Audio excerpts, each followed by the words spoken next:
Psychology shows that when you grow up without real emotional love, your brain doesn't fail, it adapts. Not because you were weak, not because you were dramatic, and not because you should have moved on by now. Your nervous system learned how to survive before it ever learned how to feel safe.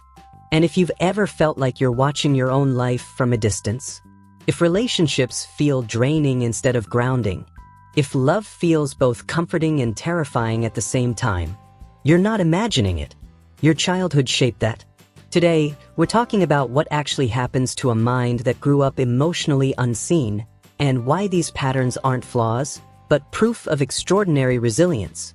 When love was inconsistent or missing, your brain became an early warning system. You learned quickly that connection wasn't predictable. Affection might have come and gone, or only showed up when you behaved, performed, or stayed quiet. Or maybe it didn't show up at all. So your mind adapted the only way it knew how. You became incredibly good at reading the room. You noticed tone shifts, facial changes, emotional undercurrents. You learned to sense disappointment before it arrived. To others, this looks like overthinking, but psychologically, it's heightened emotional awareness, a survival response. Your brain learned to scan for emotional danger the same way someone else scans for physical threat. And that sensitivity didn't disappear as you grew up. It grew with you.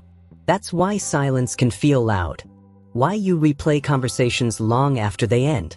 Why you're always wondering if you said too much or not enough. Your nervous system remembers how unstable love once felt and tries to protect you from feeling that again.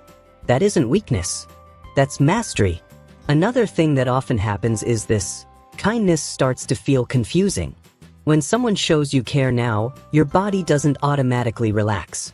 Instead, something inside you asks, why now? What do they want? How long will this last? Affection doesn't register as safety. It registers as uncertainty. When love wasn't dependable early on, your brain built deep beliefs about worth. So when someone offers genuine warmth, it clashes with an old internal story.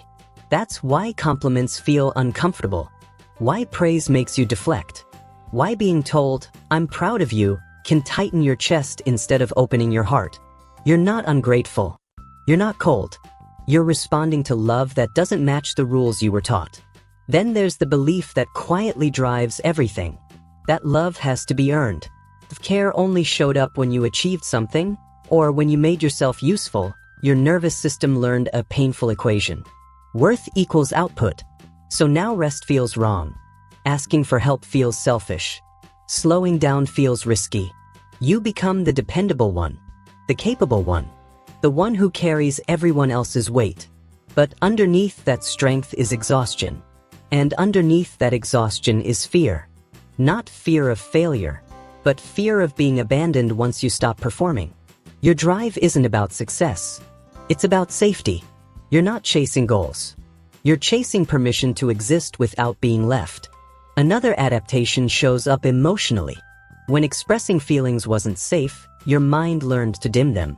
Not because you didn't feel deeply, but because feeling came with consequences. So you muted excitement before it was dismissed. You hid sadness before it was ignored. You buried anger before it caused trouble. Over time, this became emotional distance. You might struggle to cry. Joy might feel muted. Connection might feel like you're present, but slightly removed. People may call you calm or composed. They don't see the quiet detachment you had to learn. Your numbness isn't emptiness. It's protection. And finally, there's a belief that runs quietly in the background. I don't want to be a burden. When your needs weren't met, your system learned that asking came with loss. So you became low maintenance. You minimized your pain. You apologized for existing. You wait until things are unbearable before reaching out, if you do at all.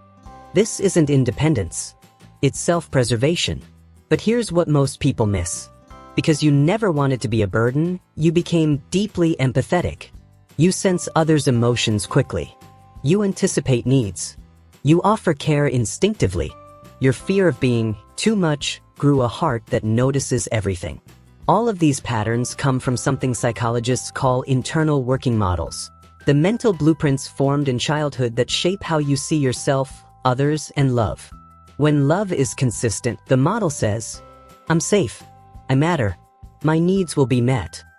When love is scarce, the model says, stay alert, stay useful, stay strong. These models are not destiny, they're patterns, and patterns can change. Your brain is still capable of learning safety, consistency, and connection. So let's reframe this. Your vigilance isn't anxiety, it's awareness. Your guardedness isn't resistance, it's history. Your perfectionism isn't vanity, it's survival logic. Your numbness isn't emptiness, it's a shield. Your fear of being a burden isn't insecurity, it's empathy shaped by neglect. You are not broken. You are adapting in a world that never taught you how to be held. Psychology shows that when you grow up without emotional love, healing doesn't start by forcing yourself to be different. It starts by understanding why you became who you are. If this made you feel seen instead of judged, leave a like and subscribe. You deserve a space where your inner world is understood, not rushed, not minimized, but honored. You weren't too much. You were just too alone.